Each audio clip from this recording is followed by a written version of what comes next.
Hi friends, welcome to my channel Soujanya Lagadapati.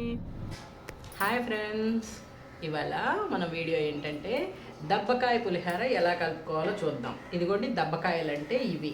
వీటిని మనం దబ్బకాయలు తీసుకొని వీటిని 2 ముక్కలుగా కట్ చేసుకుందాం.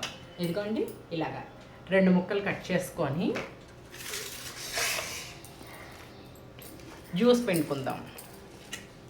బాగా రసము ఇవి కొంచెము డ్రై అయిపోతున్నాయి. సో ఇలాగా మొత్తం జ్యూస్ అంతా పిండుకొని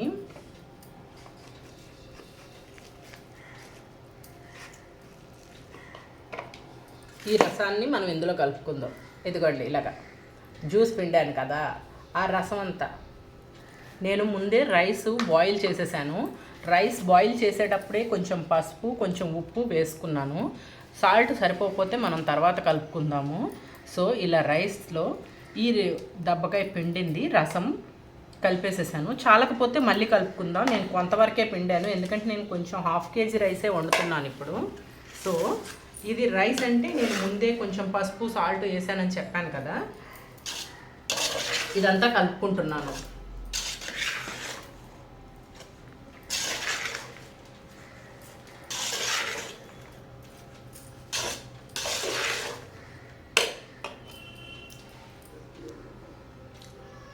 పులుపు ప్రజెంట్ సరిపోయినట్టుంది. మనం ఏంటంటే టేస్ట్ చూసుకొని కలుపుకోవాలి ఎప్పుడైనా. సాల్ట్ కొంచెం తగ్గినట్టు అనిపించింది, సో సాల్ట్.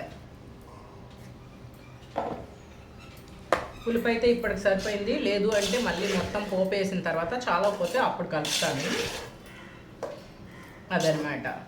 నెక్స్ట్ మనం పోపు వేసుకొని పోపుని ఇందులో కలుపుతాము. పోపు ఎలా వేసుకోవాలో కూడా నేను ఇప్పుడు చూపిస్తాను మీకు.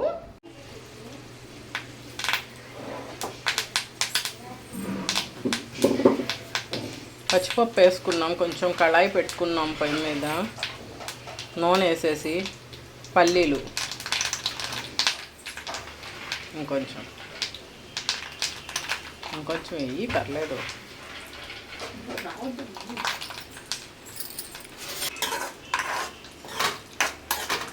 ఆవాలు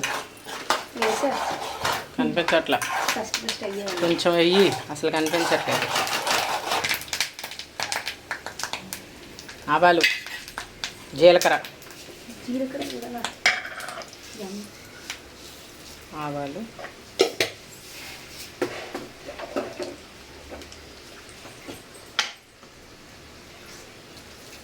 జీలకర్ర, కరివేపాకు ముందు వేయం, లాస్ట్లో వేస్తే బాగుంటుంది ఎప్పుడైనా.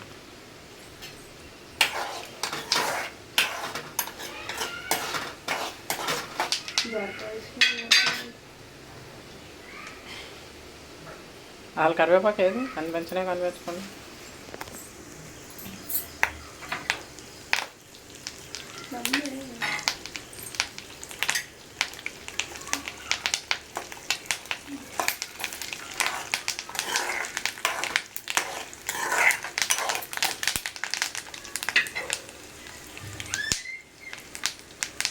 ఇంగువ,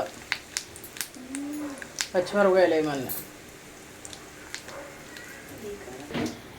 పచ్చిమిరపకాయలు నిలువుగా కోసుకోవాలి, తర్వాత పోపులో వేసుకుంటే భలే ఉంటాయి.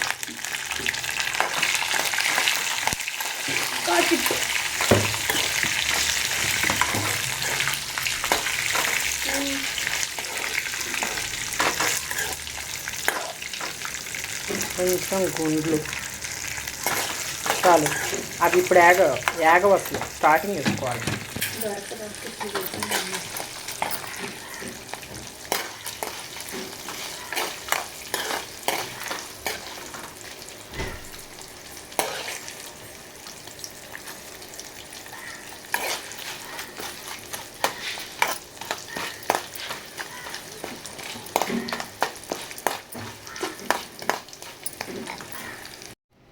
సో చెప్పాను కదా, ఇప్పుడు ఇది కలపడం అయిపోయింది. పులిహోరకి పోపు రెడీ అయిపోయింది. ఇదిగోండి పోపు రెడీ. ఆయిల్లో కొంచెం ఆయిల్ తీసుకొని పోపులు, పల్లీలు, మినపగుండ్లు, కరివేపాకు, పచ్చిపప్పు, ఆవాలు, జీలకర్ర, పచ్చిమిర్చి ఇవన్నీ వేసుకొని నేను ఇవన్నీ అయితే కొంచెం ఆరనిచ్చాను అనమాట పోపు వేసుకొని.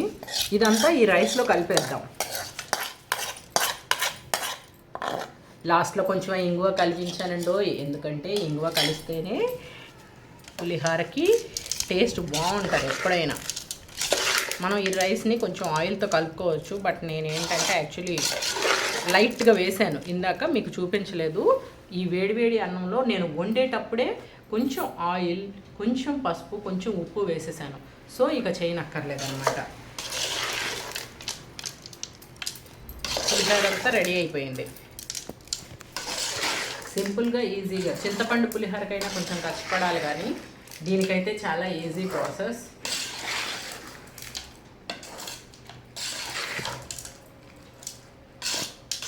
దబ్బకాయ పులిహోర రెడీ.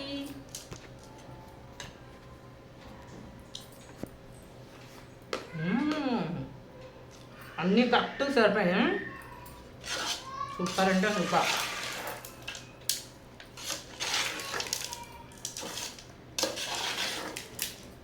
మనం ఒక ప్లేట్లోకి సర్వ్ చేసుకుందాం ఇప్పుడు. చాలా అంటే చాలా బాగా కుదిరింది. అన్నీ సమపాళ్ళలో ఉన్నాయి. ఇంగువ కూడా వేసుకున్నాం లాస్ట్లో జస్ట్ ఫ్లేవర్ కోసం. ఒక ప్లేట్ తీసుకున్నాను, ప్లేట్లో సర్వ్ చేస్తున్నాను అనమాట పులిహోర. గార్నిష్ కోసం కొత్తిమీర కూడా వేసుకోవచ్చండి. నేనైతే కొత్తిమీర వాడను, మా పిల్లలు పెద్దగా లైక్ చేయరు. కొన్నిటి వరకే, అంటే కొన్ని టిఫిన్స్ వరకే కొత్తిమీరను లైక్ చేస్తారు. సో ఇది పులిహోర రెడీ అయిపోయింది. సో ఇది అయిపోయింది కదా, భలే బాగున్నాయి కదా పల్లీలు, పచ్చిమిర్చి. మనం ఒక ముద్ద తింటూ పచ్చిమిర్చిని ఇలా తింటుంటే సూపర్. అబ్బా, ఇదిగోండి సర్వ్ చేసుకున్నాను కదా బౌల్లో.